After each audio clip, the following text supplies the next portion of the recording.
ముందుకు మీ జీవితం ఎట్లుండే, పెళ్ళైన తర్వాత మీ జీవితం అంటే ఎట్లా స్ట్రగుల్స్ అవి ఏమన్నా ఉండేనా అంటే మీ లైఫ్ లో? చాలా స్ట్రగుల్స్ ఉన్నాయి. యాక్చువల్లీ ఏంటంటే డాడీ 2000 అని చనిపోయారు. డాడీ 2000 చనిపోయారు, ఎవరు లేరు అప్పుడు, ఇల్లు లేదు మనకు, ఓన్లీ గుడ్సే కూలిపోయి ఇల్లు అన్నట్టు. ఓకే. అప్పుడు నేను స్టార్టింగ్ నేను చేసింది మాత్రం హోటల్లో పనిచేసాను. హోటల్లో అప్పుడు 7th క్లాస్ హోటల్లో పనిచేశాను.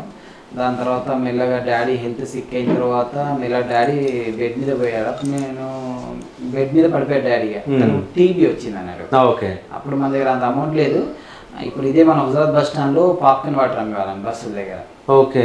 అట్లా ఆ పని చేసుకుంటూ దాని తర్వాత థియేటర్లో కూడా వర్క్ చేసేవాను అన్నట్టు. అంటే 7th క్లాస్ నుంచి వెళ్ళి నాన్ స్టాప్ వర్క్ చేసుకుంటూ వచ్చాను అన్నట్టు. స్కూల్లో సార్ కూడా సపోర్ట్ చేసేవారు అప్పుడు మనకు. ఓకే. అట్లా దాని తర్వాత ఇంకేమైనా జాబ్ చేయడము? జాబ్ అంటూ ప్రత్యేకంగా ఏం చేయలేదు. మామూలుగా నాన్న చనిపోయారు 2000లో. చనిపోయిన తర్వాత ఇది బస్ స్టాండ్లో పాప్కార్న్ వాటర్ అమ్మడం బంద్ చేసేసాను. బంద్ చేసి ఆ థియేటర్లో గేట్ కీపర్గా పనిచేసేవాను అన్నట్టు. ఓకే. అదే థియేటర్లో గేట్ కీపర్గా పనిచేస్తూ ఒకరోజు నైట్ సెకండ్ షో డ్యూటీకి పోలేదు.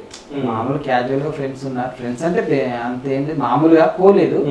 పోకపోతే నెక్స్ట్ డే మార్నింగ్ వెళ్తే మేనేజర్ కొద్దిగా తిట్టాడు అన్నాడు, నా థియేటర్ రావద్దు, పనికి రాదు, వెళ్ళిపోయిన తర్వాత అక్కడి నుంచి వచ్చిన తర్వాత మనకి ఇక్కడ ఒక హాస్పిటల్లో పాపిరెడ్డి అని ఉంటారు. ఆ పాపిరెడ్డి అన్న దగ్గరికి అన్న ఏమైనా పని ఉంటే చూడండి అని చేస్తానన్న అంటే, మెడికల్ షాప్లో చేయంటే మరి నాకు మెడిసిన్ గురించి ఏమంత తెలియదు అన్న, చదవడం వస్తుంది అన్నాడు. వస్తుంది, నేను నేర్పిస్తాను అన్నాడు.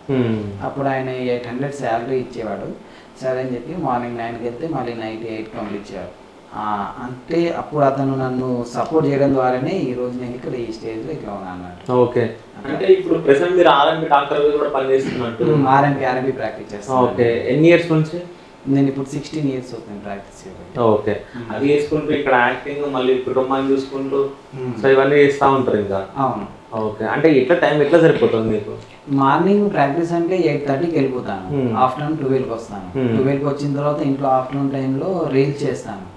రీల్స్ చేసి మళ్ళీ ఈవినింగ్ ప్రాక్టీస్కి వెళ్తాను 5కి వెళ్ళిన తర్వాత 8కి వచ్చేస్తాను అన్నట్టు. ఈ మధ్యలో గ్యాప్ ఏదైతే ఉందో 12 to 5, ఈ గ్యాప్లో ఒకటి రీల్ చేసి దాన్ని ఎడిటింగ్ చేసి అప్లోడ్ చేయడం, పోస్ట్ చేయడం, పెట్టేస్తాను. ఓకే. తీయడము, ఎడిటింగ్ చేయడము, అప్లోడ్ చేయడం మొత్తం మీరే? మొత్తం నేను. సో ఇంతకుముందు మేము రాగానే మీకు కాల్ వచ్చింది అంటే పేషెంట్సా? పేషెంట్స్. ఓకే.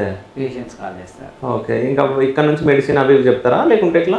నేను ఒకవేళ అక్కడ ఉంటేనేమో ఇచ్చేస్తాను, నేను లేకపోతే మెడికల్ షాప్కి వెళ్ళి కాల్ చేయమంటాను వాళ్ళని. మెడికల్ షాప్కి వెళ్ళి కాల్ చేస్తే నేను అక్కడ మందులు చెప్తాను, మళ్ళీ మార్నింగ్ వెళ్ళి చూసుకుంటాను. ఓకే. అంటే